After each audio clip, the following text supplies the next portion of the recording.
c'est une excellente nouvelle. Elle était attendue. Pourquoi? Parce que l'objectif du gouvernement, c'est quand même de construire 50 000 logements et on a besoin des investisseurs. Ces investisseurs, ils ont grandement disparu du marché. Pascal Boulanger a annoncé avant-hier moins de 9 500 investisseurs en 2025 qui ont acheté un logement neuf. Et donc, il fallait qu'il y ait une réaction pour réattirer les investisseurs sur l'investissement locatif. Donc, ce statut du bailleur privé, il va fonctionner dans le neuf et dans l'ancien. Dans l'ancien, il y aura une quote-part de travaux à respecter. Donc, je n'ai pas le pourcentage, hein, c'est au moins 20%, mais certains 30%, sont même à 30%, je vous le donne en 30%. exclu, Pierre-Emmanuel. 30% de travaux pour l'ancien.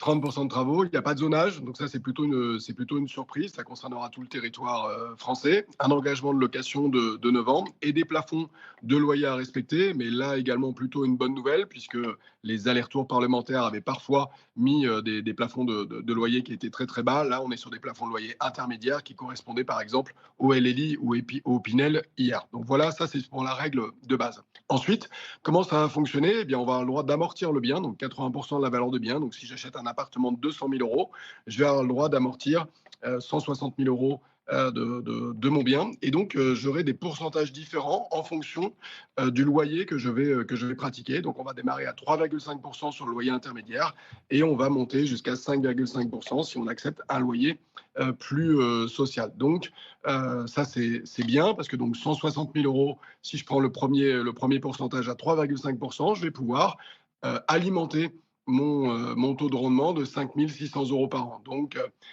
j'ai essayé de faire un petit comparatif ce matin avec Pinel, par exemple, sur sa dernière version.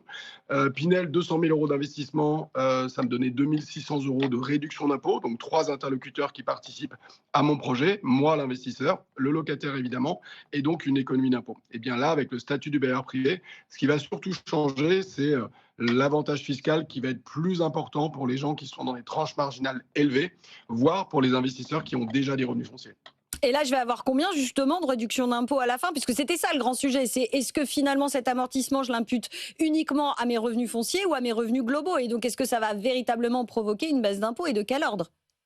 Ouais, sur les revenus globaux, c'est important. Donc, dans une TMI à 30, si j'ai pas de revenus fonciers, c'est 1 700 euros d'économie d'impôt par an. Si j'ai des revenus fonciers, c'est 2 600 euros d'économie d'impôt par an. Si je suis dans une tranche à 41, c'est de 2003 à 3 300 euros d'économie d'impôt par an. Et si je suis dans une tranche à 45, c'est de 2005 à 3 500 euros d'économie d'impôt par an. Donc là, il va y avoir une vraie différence sur les investisseurs. C'est-à-dire qu'hier, j'étais dans une TMI à 30 ou j'étais dans une TMI Taux à marginal 45. d'imposition, hein, Pierre-Emmanuel, je vous ai pas repris la première fois, mais TMI, taux marginal Pardon. d'imposition.